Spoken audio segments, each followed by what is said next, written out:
So guys, নতুন আরেকটি ব্লগে আপনাদেরকে স্বাগতম। তো অনেকে জানতে চাইছিলেন যে আমার গোসল করতে কোনো অসুবিধা হয় কিনা। তো আজকের এই ভিডিওতে আমি সম্পূর্ণ ক্লিয়ার করে দেবো যে আমার কোনো গোসল করতে অসুবিধা হয় কিনা। আর এদিক দিয়ে আমার ক্যামেরাম্যান হিসেবে আমার মনির কাকুর ভাই আছে, আর ওনাকে আমি ক্যামেরা ধরাই দিয়েছি। আর মনির কাকু দোকানে একটু ব্যস্ত আছে। তো যাই হোক, আমি কলের দিকে যাচ্ছি। আর আমাদের ঘরের কাজ নতুন করে হয়েছে, তো সামনের পাকঘরটা এখনো ভাঙা হয় নাই। এই জন্য আমি পাকঘরের ভিতর দিয়ে যাইতেছি, এটা ভেঙে ফেলবো ইনশাল্লাহ। তারপর যাই হোক, অবশেষে কলে চলে আসলাম। আসার পর আমি নিজে নিজে পানি চাপতেছি। আর আমার পানি কিন্তু আমার মায়ে চেপে দেয় পায়ের সময়, কিন্তু উনি না থাকলে আমি নিজে চেপে গোসল করি। আর আমাদের কলটা অনেক নরম আছে, ইনশাল্লাহ আমি চাপতে পারি, এটা নিয়ে কোনো সমস্যা হয় না। আর বর্তমানে নিজের জীবনটা এমন পর্যায়ে চলে আসছে, নিজের সংগ্রাম নিজেকে করতে হবে, কারণ সবসময় মা থাকবে না পাশে।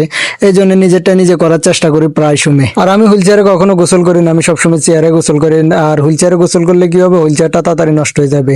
আর হুইল চেয়ার নষ্ট হয়ে গেলে আমার কেনার মতো ওই সামর্থ্য নাই, কারণ আমার কোনো ইনকাম নাই। লাইফে অনেকবার ট্রাই করছি একটা ব্যবসা করব, কিন্তু কোনো প্রকার একটা ব্যবসা করতে পারি না, কারণ যতবারে টাকা পয়সা হাতে রেডি করে একটা না একটা শরীরের সমস্যা দেখা দেয়, ও উসুলে পরে টাকাগুলো শেষ হয়ে যায়। তো আমাদের বাজারে একটা দোকান নিতে চাইছিলাম, তো ওই দোকানটাও প্রায় 40,000 টাকা অ্যাডভান্সে চাইতেছে। আর আমাদের বাংলাদেশের এই অবস্থা যে কোনো প্রকারে আপনি অ্যাডভান্সের একটা দোকান নিতে পারবেন না। এই সমস্যার কারণে আমি একটা দোকান নিতে পারতেছি না, কারণ একটা দোকান নিলে তো হবে না, তার পাশাপাশি আপনার কিছু মালামাল তুলতে হবে, সব মিলে আরো অনেক খরচ থাকে।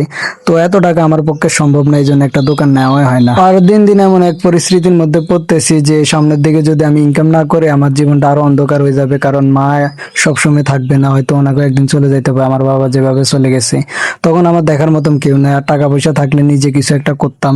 তারপরে যাই হোক, সবকিছুর জন্য আলহামদুলিল্লাহ। আর আমি ফেসবুকে কন্টেন্ট বানাই, ভাবলাম ফেসবুকের মাধ্যমে কিছু টাকা পয়সা আয় করবো, কিন্তু যাই হোক, আমার ভিডিও ঠিক করে ভাইরাল হচ্ছে না বা ফলোয়ারও বাড়তেছে না। আপনারা যদি আমার ভিডিওগুলো শেয়ার দেন, লাইক কমেন্ট করেন, তাহলে হয়তো আমার ভিডিও রিচ বেড়ে যাবে আর ভিডিও ভাইরাল হওয়ার সম্ভাবনা থাকবে। আর মাঝে মাঝে মনে হয় যে ভিডিও বানানো বাদ দিয়ে দিই, কিন্তু তারপরে হাল ছাড়তেছি না, চেষ্টায় আছি। হয়তো একদিন আল্লাহ তাআলা সফলতা দেবে, আর আপনাদের মাধ্যমেই। তো আপনারা বেশি বেশি করে আমার ভিডিও শেয়ার দিবেন। আর যাই হোক, আমার গোসল শেষ, আর আমি এখন নামাজে যাচ্ছি। আর আমাদের মসজিদটা আমাদের বাড়ির পাশে, আর আমাদের মসজিদে কিন্তু এখনো কাজ চলতেছে, আমাদের মসজিদটা সম্পূর্ণ কাজ হয় নাই। আর আমাদের মসজিদের কাজ যেন খুব দ্রুত শেষ হয়ে যায়, এই জন্য দোয়া করবেন, আর আমার জন্য দোয়া করবেন।